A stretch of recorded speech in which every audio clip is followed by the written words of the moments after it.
Sebelum kita melakukan pengentrian data program kegiatan, kita lakukan pengecekan terhadap dokumen rancangan akhir dan setelah perangkat daerah yang akan kita entrikan.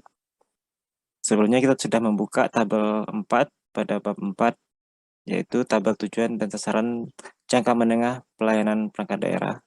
Di sini ada tujuan, sasaran, indikator, dan target yang akan dicapai di tahun 2024. Kita harus mensinkronkan tabel ini dengan tabel pada bab 6, yaitu tabel rencana program kegiatan, indikator kinerja, kelompok sasaran, dan pendanaan perangkat daerah. Sebelum kita melakukan entry program dan kegiatan di SIPD, sebenarnya kami jelaskan dulu tentang bagaimana cascading dari Renstra yang sedang kita entrikan. Pertama, saya coba mencontohkan Renstra di Bapeda. Cascading adalah kalau kita ibaratkan itu seperti tangga. Jadi ada tujuan, ada sasaran, ada program, dan ada kegiatan. Sekarang mari kita lihat bagaimana kita membuat cascading-nya di SIPD.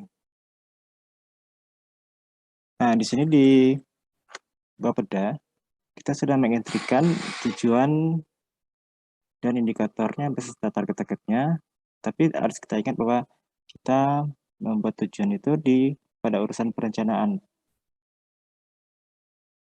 sesuai dengan urusan yang ada di SKPD-nya. Bapeda memiliki dua urusan, yaitu urusan perencanaan,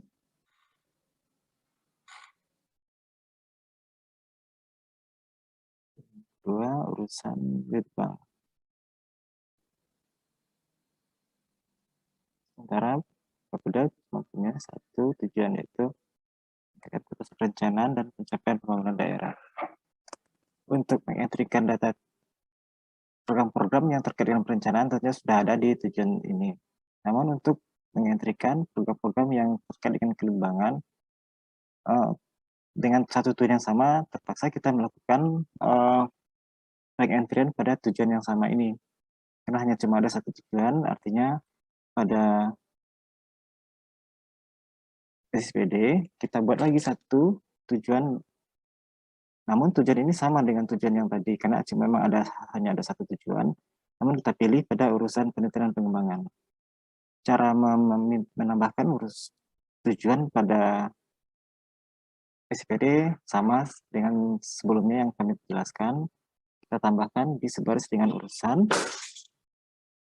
tambahkan tujuan perangkat daerah. Nah, di sini di bidang urusan kita pilih sesuai dengan urusan yang kita inginkan, itu penelitian dan pengembangan. Kemudian setelah terentry seperti ini jadinya.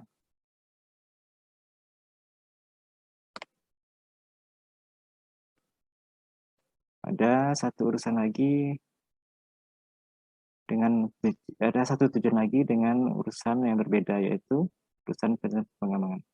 Untuk indikator tetap kita entrikan sama persis dengan tujuan yang di atas. Kemudian lagi satu persen lagi, bagaimana kita melakukan entry program penunjang urusan. Program penunjang.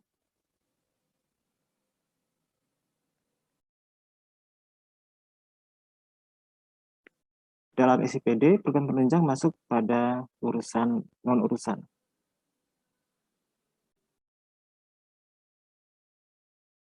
Nah, tentunya tujuan ini harus mengacu pula ke non-urusan, sama seperti tujuan perencanaan dan tujuan untuk itu. Oke, di SPD kita lanjutkan dengan menambahkan satu tujuan lagi, yaitu kita mengambilnya di non-urusan. Kita tambahkan tujuan. Nah, di sini sebelum kita memilih sasaran PJMD, kita pilih di non-urusan. Di non-urusan cuma ada satu sasaran PJMD di 7.1 itu meningkatnya birokrasi yang bersih dan akuntabel. Ini adalah sasaran PJMD, nanti kita tambahkan urutannya. Kita kita ketikkan secara manual nama tujuannya dan kita tambahkan urutan. Ini kita simpan.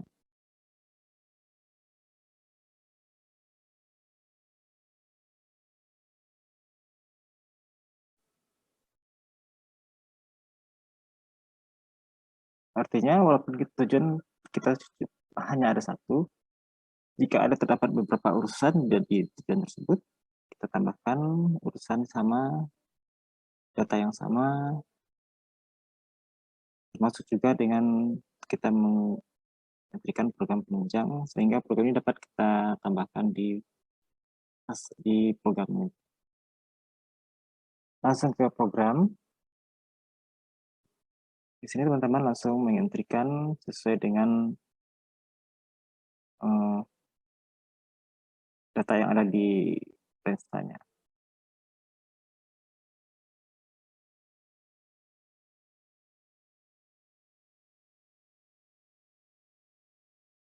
Oke, dan khusus untuk program penunjang, di sini kita sudah entrikan program penunjangnya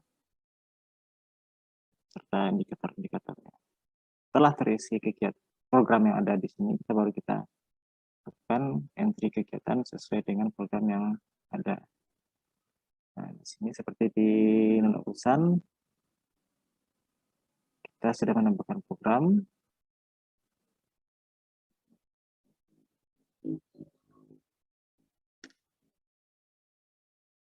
Dan kita sudah menambahkan kegiatan-kegiatannya.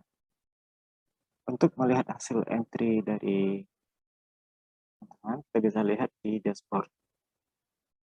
Kita ambil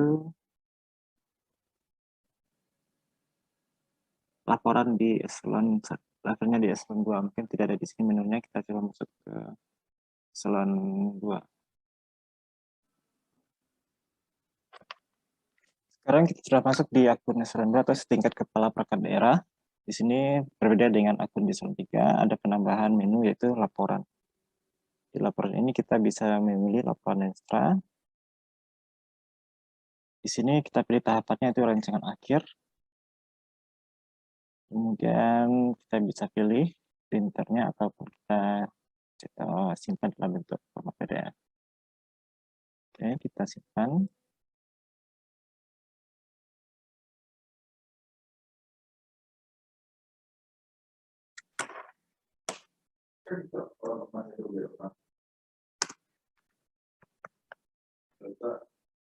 Oke, sudah kita simpan.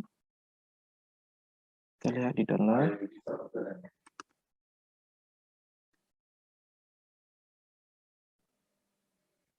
Oke, di sini sudah ada baris sesuai dengan format DC27. Kita mulai dengan tujuan, sasaran, dan program dan kegiatan. Kemudian ada kolom indikator yang memuat semua indikator baik itu tujuan, sasaran maupun program kegiatan. Kita lihat di atas itu tujuan pertama itu meningkatkan perencanaan. Di sasarannya sasaran pertama meningkatkan kualitas evaluasi perencanaan dan program-program yang berada di sasaran tersebut. Kemudian di sasaran yang kedua terkait dengan litbang juga sudah kita entrikan program terkait kelitbangan. Nah, di yang ketiga, sasaran ketiga kita cantumkan program-program terkait penunjang urusan pemerintah daerah. Artinya walaupun dengan narasi yang sama tujuannya kita sudah mengulang 3 kali sebanyak 3 kali. Sehingga semua data-data program kegiatan dapat terlihat di sini, kita entrikan sesuai dengan data yang ada di dokumen mesra kita. Demikian Bapak Ibu penjelasan dari kami, semoga bermanfaat. Wabillahi taufiq wal hidayah. Assalamualaikum warahmatullahi wabarakatuh.